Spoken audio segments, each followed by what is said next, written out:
Haryana news update के लिए श्री चरण के साथ फतेह सिंह मौजाला। इस समय मौजूद हैं हम पटौदी के लघु सचिवालय में और यहाँ पर हाथरस कांड को लेकर के विभिन्न अनुसूचित वर्ग के संगठन और उनके समर्थक कार्यकर्ता राष्ट्रपति के नाम ज्ञापन देने के लिए आए हुए हैं। लेकिन यहाँ आने पे पता लगा है कि राष्ट्रपति का ज्ञापन कम से कम ए ग्रेड ऑफिसर को लेना चाहिए या सौंपा जाना चाहिए, अधिकृत वही है। लेकिन हैरानी का विषय ये है कि जैसा बताया गया है कि समय पूर्व सूचना दे दी गई थी कि गुरुवार को इस मामले में ज्ञापन दिया जाएगा और पटौदी लघु सचिवालय के अंदर पटौदी के एसडीएम तहसीलदार आ जाएंगे, कोई भी मौजूद नहीं है। फिलहाल देखते हैं कौन अधिकारी आया है, क्या चर्चा होती है, क्या बात है, देखते हैं। आइए, एक बात जानना चाहेंगे हम सभी। मुझे दो शब्द कहने दो। सर आपकी बात समझ गए, आप ड्यूटी पे होंगे, आप आ रहे होंगे, स्पेशल आए होंगे, हम आपकी बात समझ गए। लेकिन एक बात जानना चाहेंगे, यहाँ ना नायब तहसीलदार ना एसडीएम, जब एक ज्ञापन लेने की चलो कोई बात नहीं, जब कोई अधिकारी नहीं तो आम आदमी की क्या हालत हो रही होगी, पटौदी की क्या हालत चाहेंगे आपकी बात मानी जाएगी। जहाँ तक आप भाई साहब ने कहा कि तहसीलदार नायब तहसीलदार नहीं है, तो नायब तहसीलदार को एडिशनल चार्ज मिला है, 2 तहसील दे दी गई हैं और मेरे ख्याल 1-2 दिन में शायद ऑर्डर हो जाएंगे, ऐसा मुझे शायद लगता है।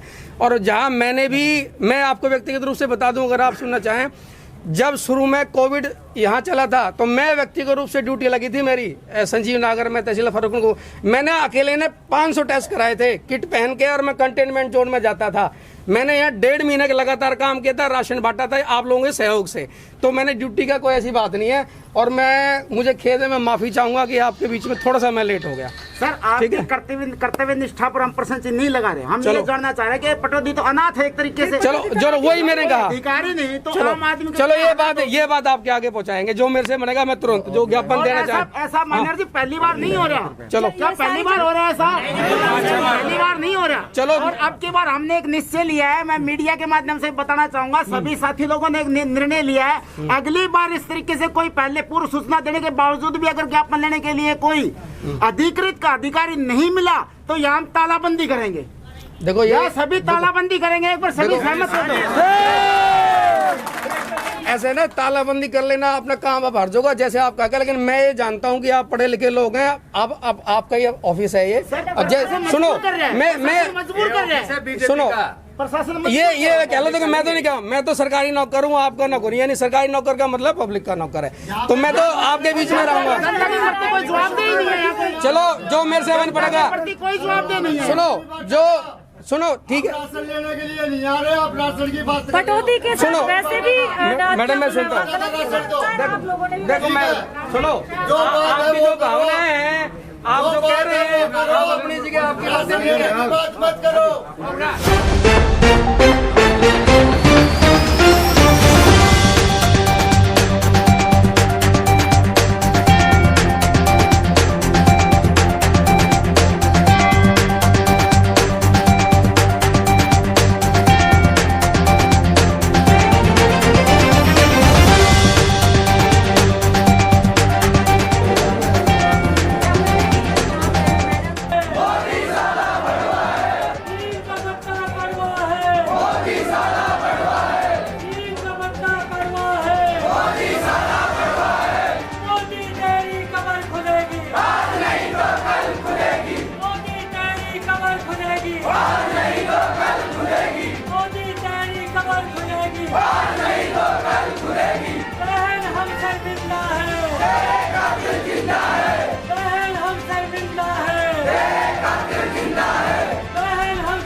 प्रशासन मुर्दाबाद, मुर्दाबाद, मुर्दाबाद। पटौदी प्रशासन मुर्दाबाद, मुर्दाबाद, मुर्दाबाद। पटौदी प्रशासन प्रशासन मुर्दाबाद, मोदी प्रशासन मुर्दाबाद, मोदी प्रशासन मुर्दाबाद, हरियाणा सरकार मुर्दाबाद, हरियाणा सरकार मुर्दाबाद, हरियाणा सरकार मुर्दाबाद।